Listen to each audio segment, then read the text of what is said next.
तो मोटरबर्ग न्यूज़ के आज के इस एपिसोड में हम कुछ खबरों के बारे में बात करेंगे, जिसमें से सबसे पहली खबर है टाटा मोटर्स की तरफ से। तो टाटा मोटर्स अपने 7 नए एसयूवीज को लॉन्च करने का प्लान कर रही है और उन्होंने टारगेट रखा है 2030 तक का। अभी इन 7 एसयूवीज में से एक जो एसयूवी है ना, वो आपकी कॉम्पैक्ट एसयूवी होने वाली है। यस, ये होने वाली है अंडर 4 मीटर एसयूवी, जैसे कि नेक्सॉन आती है।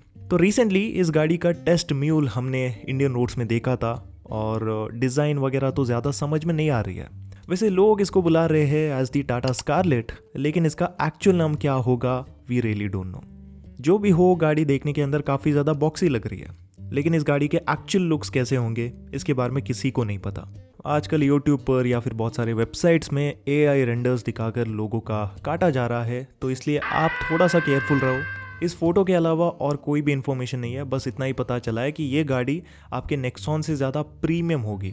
इसमें आपको स्पेस ज़्यादा मिलेगा, comfort level wise this is going to be better, और साथ ही साथ फीचर वाइज, लग्जूरीनेस वाइज ये गाड़ी नेक्सॉन से थोड़ी बेटर होने वाली है। वैसे प्राइसिंग इसकी नेक्सॉन और कर्व के बीच में हो सकती है, दैट इज़ द एजम्पशन, और मेन इसका जो कंपटीशन होगा वो होगी किया सिरोस। इसके बाद दोस्तों दूसरी खबर है मारुति सुजुकी की तरफ से।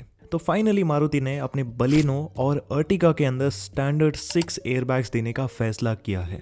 और सबसे अच्छी बात यह है कि जो प्राइस हाइक है ना, वो भी ज़्यादा नहीं किया है। बलिनो की केवल 0.5% तक की प्राइस बढ़ी है और अर्टिगा की ऑलमोस्ट 1.4% तक की प्राइस हाइक हो चुकी है। So that is a very good thing.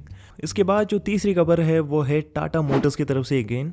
So Tata Motors की सबसे popular SUV which is the Tata Punch, उसके टोटली 6 लाख यूनिट्स अभी तक बिक चुके हैं। So this is a very big number, क्योंकि बस 4 सालों में इतने सारे यूनिट्स को बेचना is not a small thing. So hats off to Tata for that. लेकिन फिर भी मैं मानता हूँ कि टाटा पंच के अंदर अपडेट्स आने ज़रूरी है, स्पेशली आज के टाइम पर भी टाटा टियागो और पंच में आपको किसी भी वेरिएंट में 6 एयरबैग्स जैसे फीचर्स नहीं मिलते, विच इज़ वेरी डिसअपॉइंटिंग। तो इन सारे फीचर्स को देने के बाद ये गाड़ी वैल्यू फॉर मनी भी बन जाएगी और ज़्यादा सेफर भी बन जाएगी। जो भी हो, अगली खबर के बारे में बात करते हैं। अगली खबर है महिंद्रा की तरफ से। तो मैंने अपने रीसेंट वीडियो के अंदर महिंद्रा की 3 नए एसयूवीज के बारे में बताया था, जिसमें से एक आपकी है विजन एस।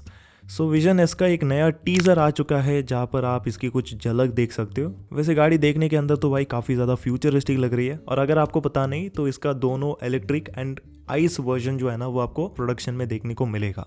वैसे अगर आप विजन के तीनों एसयूवीज के बारे में पता लगाना चाहते हो, देन मैं आपको रेकमेंड करूंगा कि आप ये वाली वीडियो चेक करो, वहाँ पर मैंने काफ़ी डिटेल में इनके बारे में बताया है। इसके बाद दोस्तों अगली खबर है रेनो इंडिया की तरफ से। सो रेनो अपने क्विड ईवी की जो टेस्टिंग है ना, वो कर रही है इन दी इंडियन रोड्स। रिसेंटली ये वाला जो टेस्ट म्यूल है ना, वो हमें इंडियन रोड्स के अंदर देखने को मिला था।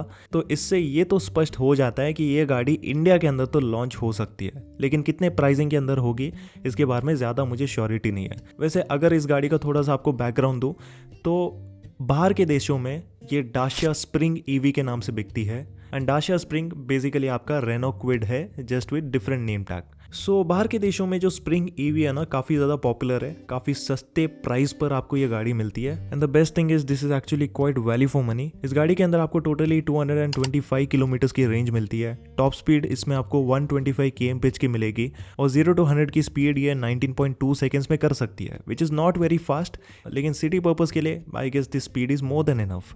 साथ ही साथ इसमें आपको फास्ट चार्जिंग का सपोर्ट भी मिलता है, and overall it's a very value for money product, at least in the global market. लेकिन इंडिया के अंदर इस गाड़ी का क्या हाल होगा, I really don't know.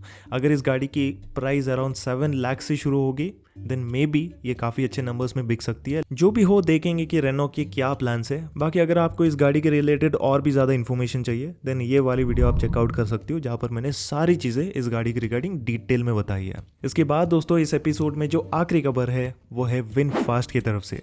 So VinFast के बारे में अगर आपको पता नहीं तो ये एक वियतनामीज कंपनी है जो कि अपने इलेक्ट्रिक व्हीकल्स को इंडिया में लॉन्च करने का प्लान कर रही है। तो इंडिया में आने वाले इनके 2 मॉडल्स होंगे, which is going to be VF6 और VF7। देखने के अंदर ये काफ़ी ज़्यादा अट्रैक्टिव गाड़ियाँ हैं, और इनके अंदर आपको रेंज, फीचर्स वगैरह काफ़ी अच्छी मिलती है। बट सबसे ज़्यादा जो मैटर करता है वो है प्राइस, लेकिन प्राइस से भी ज़्यादा जो मैटर करती है ना, वो है लोकल डीलरशिप्स और सर्विस अवेलेबिलिटी। तो सबसे पहले विनफास्ट एक बहुत ही अच्छा काम क्या कर रहा है कि वो अपनी डीलरशिप्स को एक्सपांड करने के बारे में प्लान कर रही है। सो उन्होंने ये एम रखा है कि इस ईयर के एंड तक 2025 के एंड तक वो ऑलमोस्ट 35 डीलरशिप्स को ऑल अक्रॉस इंडिया ओपन करेंगे। अब ये जो डीलरशिप्स है ना, ये इन सिटीज़ में सबसे पहले ओपन होंगे। सो आई गेस इनिशियल स्टेज में ये काफ़ी एक अच्छा स्टेप है विनफास्ट की तरफ से, और ऐसे ही करके अगर वो अपने डीलरशिप्स को एक्सपांड करेंगे then I am pretty sure that कि ये गाड़ी काफ़ी अच्छी करेगी। आई रियली होप कि विनफास्ट अपनी गाड़ियों को थोड़े से एग्रेसिव कैटेगरी के अंदर लॉन्च करे। सो ये था दोस्तों एंड ऑफ एपिसोड 2। अगर आपने मेरा एपिसोड 1 नहीं देखा तो उसको भी आप चेकआउट कर सकते हो, लिंक आपको डिस्क्रिप्शन में मिल जाएगा। एंड ऐसे वीडियोस दोस्तों और भी अगर आप फ्यूचर में देखना चाहते हो then I would insist you to subscribe to this channel, और साथ ही साथ बेल आइकन को भी दबाना बिल्कुल भी मत भूलिएगा फॉर द नोटिफिकेशन। और यस, अगर आपको वीडियो पसंद आई तो वीडियो को लाइक करना, और इसी के साथ बहुत जल्द चलिए मिलते हैं आपसे अगली वीडियो के अंदर।